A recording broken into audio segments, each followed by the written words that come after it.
nombre es Camila Arias, yo soy residente de primer año de Cirugía General de la Universidad Pontificia Bolivariana y hoy les voy a hablar sobre intususcepción en el adulto. Esta charla la realicé con la ayuda del doctor Gabriel Arroyave, a quien agradezco su asesoría. Este es el contenido entonces que voy a manejar el día de hoy. Voy a iniciar hablando algo breve sobre la historia, la fisiopatología de esta enfermedad, cómo se clasifica, la epidemiología, cómo es la presentación clínica, cómo se hace el diagnóstico y el tratamiento, y finalizaremos con un algoritmo que pensé y unas conclusiones. Para empezar a hablar de historia, entonces tenemos que en 1674 Paul Barber fue el primero en describir esta enfermedad y él lo definió como la invaginación del segmento del colon proximal dentro del colon distal. Posteriormente, en 1789, John Hunter fue el que le dio como tal el término de intususcepción. En 1871 fue la primera cirugía que se realizó en un niño con un caso de intususcepción. La intususcepción se define como la invaginación entonces de un segmento intestinal proximal dentro del segmento distal que es desencadenada generalmente por una lesión que actúa como una neoplasia y puede estar ubicada ya sea a nivel intraluminal, mural o extramural. Esto va a actuar como un punto de partida generando una tracción del intestino proximal dentro del distal. Sin embargo, también se puede presentar en condiciones donde no haya una neoplasia, una masa como tal, sino alguna condición intestinal que vaya a cambiar el patrón normal de la peristalsis. Y lo que va a ocurrir es que en el segmento invaginado va a continuar habiendo peristaltismo y eso va a hacer que el segmento del intestino comprometido sea cada vez mayor y se comprometa a su vez el mesenterio y los vasos mesenterios. Como les dije entonces, no solo se compromete un segmento intestinal, sino su mesenterio se ve traccionado. Esto va a causar que este mesenterio se angule y se comprima, como lo ven aquí en la imagen, y eso va a empezar a causar una obstrucción venosa que va inicialmente a causar un edema de la pared intestinal, y si este proceso no se autolimita, va a llevar a obstrucción arterial que va a terminar en necrosis y en perforación del colon o el intestino delgado que esté comprometido. De las intususcepciones, el 90% se dan ya sea en el intestino delgado o en el colon, y el resto se dan en el estómago o en estomas creados quirúrgicamente. Es por eso que la bibliografía que nosotros encontramos, la mayoría hace referencia a intususcepción del intestino. Encontramos en la bibliografía varias formas de clasificarla.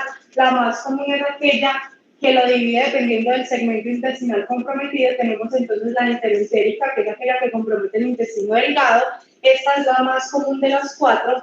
La intususcepción ileocólica es aquella que se presenta distal a la válvula ileocecal. La intususcepción ileocecal es cuando la válvula ileocecal como tal hace parte de la intususcepción.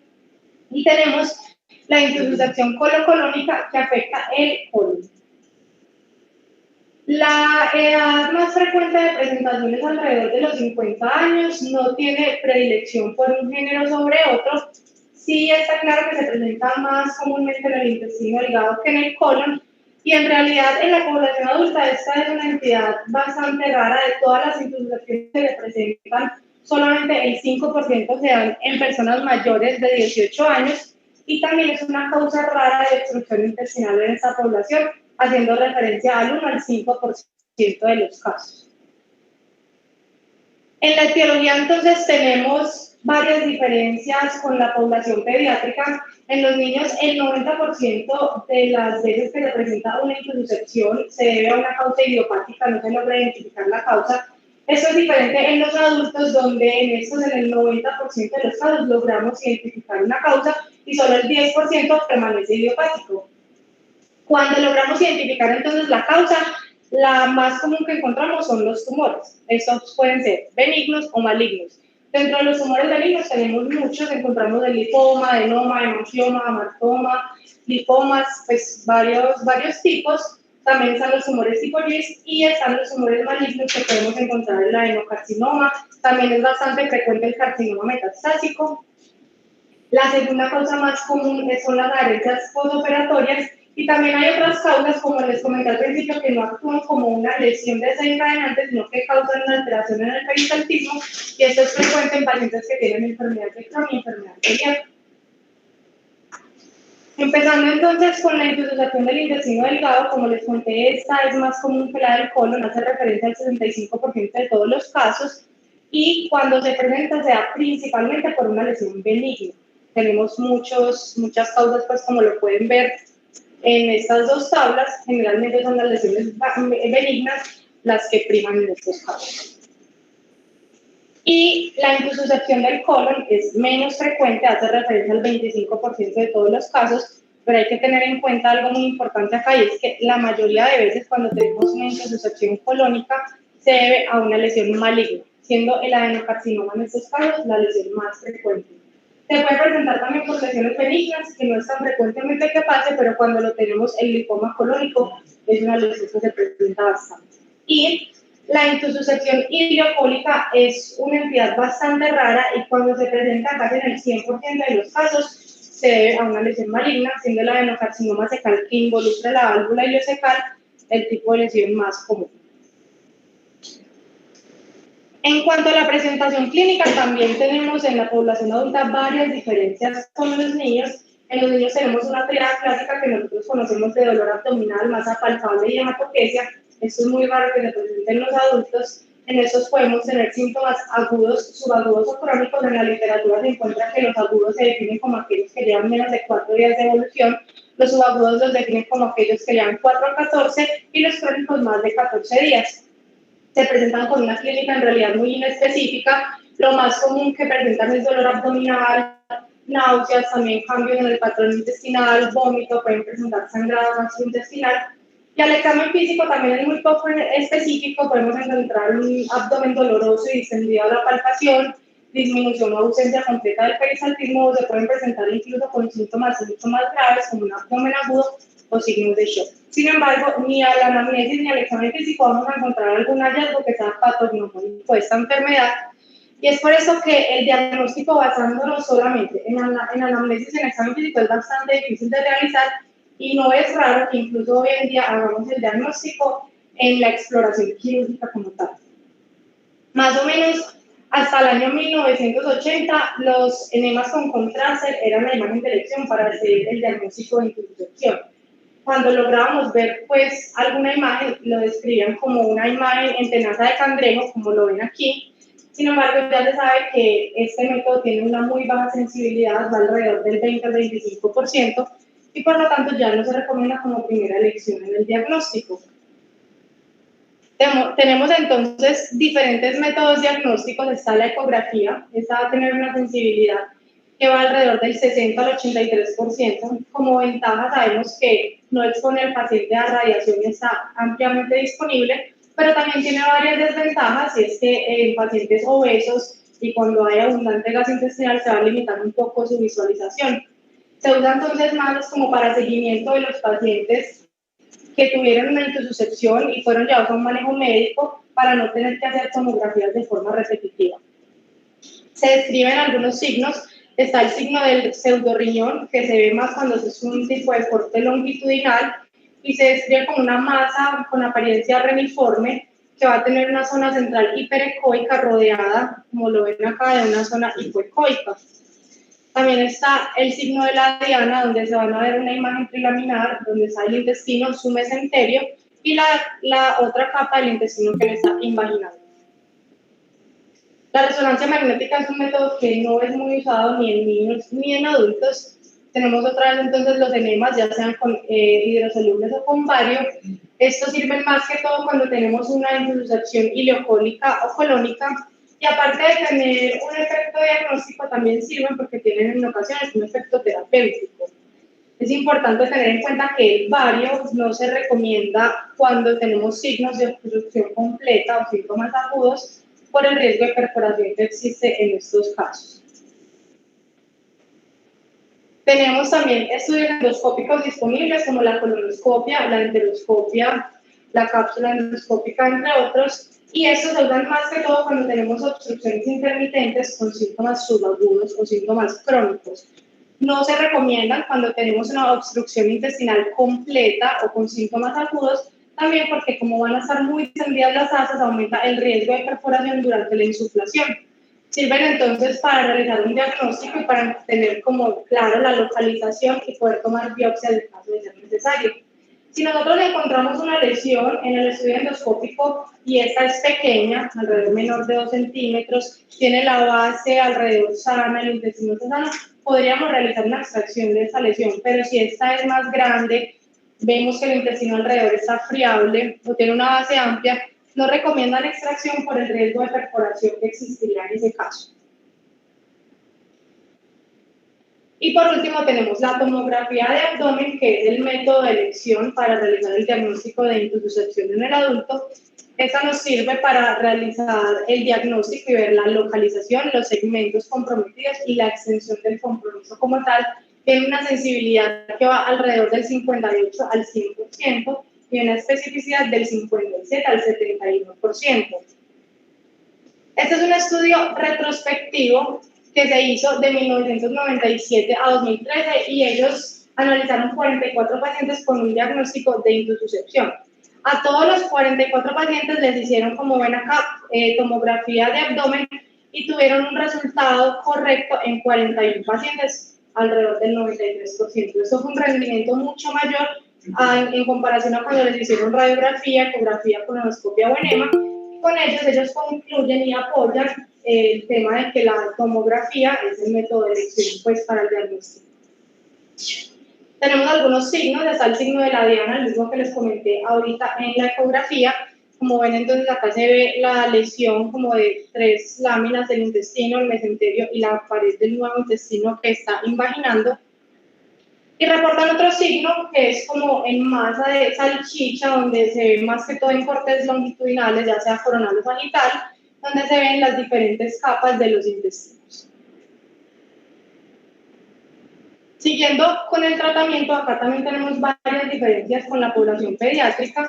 En los niños se han reportado exitosos los casos de reducción con bario o con aire, eso en los adultos no tiene mucha evidencia. Antes, cuando se hacía y cuando no estaba tan estandarizado el uso de la tomografía y se hacía un diagnóstico de intususcepción, el manejo quirúrgico, hacer resección sin reducción, era la regla, siempre se debía llevar manejo quirúrgico. Sin embargo, actualmente se opta por un manejo más conservador cuando se puede y el manejo se va a basar no solamente como tal en el diagnóstico de la intususcepción, sino cómo está la presentación clínica, cómo es la condición clínica del paciente, en qué localización está la intususcepción y cuál es su etiología.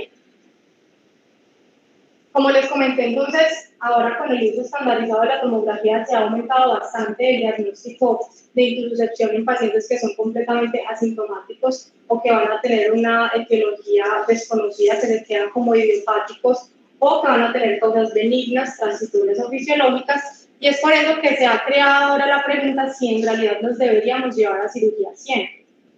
La literatura es muy clara y dice que siempre se deberían llevar a cirugía si tenemos casos de signos o síntomas de obstrucción intestinal asociada a la intususcepción, si tenemos una masa en tomografía o una alta sospecha de malignidad, o si son intususcepciones colon-colónicas o ileocólicas por el alto riesgo de malignidad que estas conllevan. Pero entonces, ¿qué pasa con el intestino delgado? ¿Los deberíamos o no los deberíamos llevar siempre a cirugía? Este es un estudio retrospectivo que tuvo como objetivo determinar si habían algunos hallazgos en la tomografía que nos pudieran ayudar a distinguir aquellos casos de intususcepción del intestino delgado que van a ser autolimitados versus aquellos que van a requerir cirugía. Analizaron entonces 37 casos, de esos 37, 20 pacientes tuvieron una longitud de la intususcepción menor a 3.5 centímetros y todos fueron autolimitados, ninguno requirió cirugía. Los 17 pacientes restantes tuvieron una longitud de la intususcepción mayor a 3.5, en ellos 11 pacientes tuvieron un cuadro autolimitado y 6 pacientes, o sea, el 16% fueron llevados a cirugía. Acá en esta imagen entonces pueden ver cómo ellos usaron los dos radiólogos y cuando ellos dijeron que la intususcepción era mayor a 3.5 centímetros, siempre los pacientes fueron llevados a cirugía.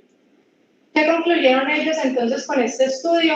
que en los casos de intususcepción del intestino delgado, la longitud de la intususcepción es el principal factor determinante en el manejo, siendo entonces que cuando estas son menor a 3.5 centímetros es mucho más probable que vayan a ser autolimitadas y por lo tanto se les podría dar un manejo conservador.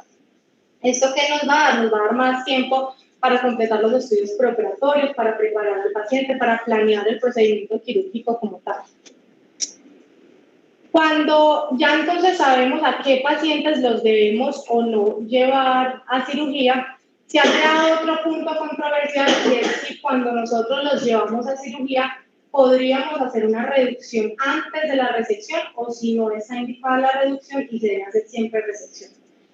La resección sin reducción lo han defendido varios autores y es por la alta probabilidad de malignidad que tienen los pacientes con un diagnóstico de intususcepción y porque es muy difícil y a veces no se logra diferenciar de un caso benigno a maligno ni en el preoperatorio ni dentro de la cirugía como tal, y la manipulación de ese intestino en caso de que fuera una etiología maligna va a aumentar el riesgo de perforación, el riesgo de embolización venosa y también aumentaría el riesgo de siembras tumorales a distancia. Sin embargo, esto último no se ha logrado determinar en varios estudios y hay otros autores que recomiendan entonces que en ciertos casos se podría realizar una reducción antes de la resección y esto nos ayudaría a que no fuera tan extensa esa resección y pues nos va a ayudar a disminuir el riesgo de intestino corto en algunos pacientes.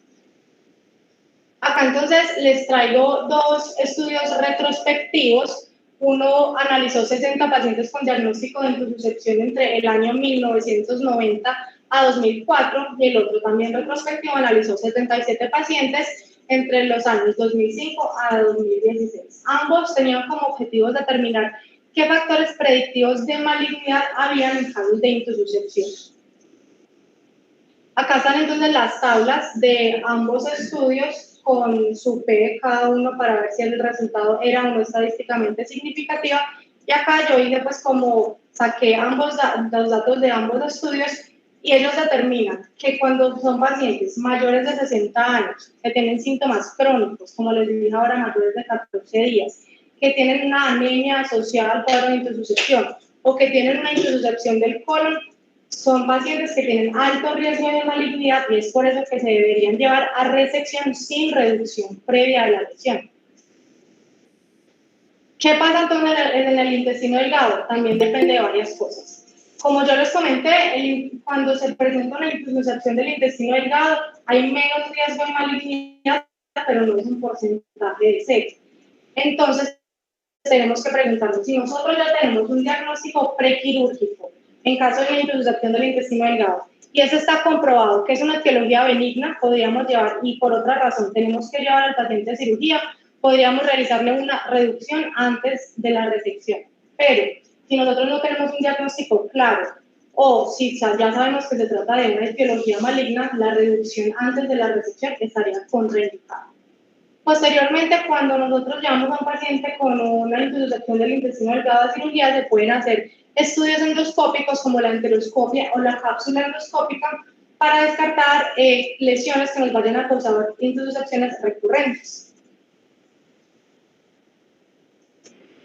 Algo muy importante es lo que les comenté al principio, se pueden presentar intususcepciones incidentales. ¿Cómo van a ser este tipo de intususcepciones? En la tomografía vamos a ver que no existe ninguna lesión como tal desencadenante y tampoco van a tener signos de obstrucción intestinal. Esos pacientes generalmente son completamente asintomáticos y se deben más a alteraciones en el peristaltismo que causan la intususcepción como tal, como por ejemplo pacientes con enfermedad de Crohn, enfermedad celíaca o pacientes que tienen intususcepciones idiopáticas. Estos pacientes se presentan más con intususcepciones del intestino delgado que del colon y generalmente resuelven de forma espontánea, por lo tanto no estaría indicado el manejo quirúrgico y se debe hacer el manejo expectante. Cuando nosotros decidimos llevar a un paciente a cirugía, clásicamente se ha defendido la laparotomía como el método de elección, sin embargo sabemos que la laparotomía va a aumentar el riesgo de infecciones del sitio operatorio, va a crear más adherencias postoperatorias y va a aumentar el riesgo también de una hernia incisional y por eso se ha defendido últimamente la laparoscopia como una técnica alternativa viendo que esta es menos invasiva y es una técnica bastante segura. Este otro que les traigo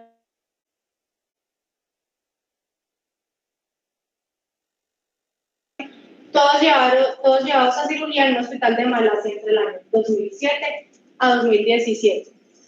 Compararon entonces la cirugía abierta con la cirugía laparoscópica. A 17 pacientes los llevaron a cirugía abierta y a 20 pacientes se les realizó una cirugía laparoscópica. Ellos encontraron que en características como tal de los pacientes no hubo diferencias estadísticamente significativas en la edad, el género de los pacientes, el nivel de asma, el índice de masa corporal, el tiempo de presentación en los dos grupos, tanto los de cirugía abierta como los de cirugía laparoscópica, tenían más que todos síntomas crónicos, es decir, mayor a 14 días, y tampoco hubo diferencias estadísticamente significativas en el tipo de intususacción, siendo la intususacción colónica la más frecuente en estos dos grupos. ¿Qué resultados encontraron entonces? En cuanto al procedimiento como tal, no encontraron diferencias estadísticamente significativas. En el procedimiento, siendo la hemicolectomía derecha la más frecuentemente realizada, tampoco en el tiempo quirúrgico y tampoco en la estancia posoperatoria. Sí vieron, en cambio, una diferencia estadísticamente significativa que favoreció al grupo de la cirugía laparoscópica en tiempo de reinicio de la vía oral. Y en cuanto a las complicaciones, entonces hubo en la cirugía abierta 6 complicaciones y en la cirugía laparoscópica no tuvieron ninguna complicación. De esas 6 complicaciones que tuvieron en la cirugía abierta, solamente las complicaciones menores, que ellos las definieron como adhesivas con clasificación Clavien-Dindo 1 y 2, fueron las estadísticamente significativas, y las complicaciones mayores, que una fue la fuga anastomótica y otra fue la muerte por tromboembolismo pulmonar, no fueron estadísticamente significativas. De resto, las menores fueron infección del sitio operatorio, y estas sí fueron mayores en los pacientes que fueron sometidos a una cirugía abierta. ¿Qué concluyen estos autores entonces con el estudio? Que la laparoscopia permite un inicio de vía oral más temprano en comparación con la cirugía abierta, que es una técnica segura y permite un abordaje más conservador, y por lo tanto debería ser usado como método de preferencia siempre y cuando lo tengamos disponible. Sin embargo, no siempre estaría indicado. ¿Cuándo es ideal hacer un abordaje laparoscópico? Cuando tenemos síntomas subagudos o crónicos, o cuando tenemos una obstrucción parcial.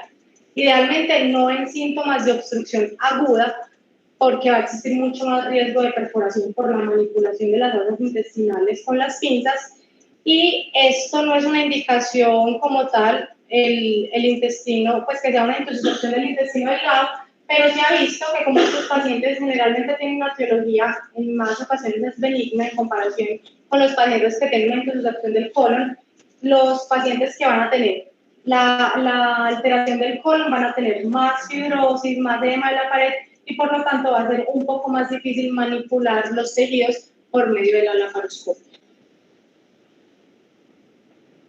Si nosotros llevamos nuestro paciente a cirugía, nos debemos preguntar si lo podemos hacer la anastomosis en el mismo acto o no.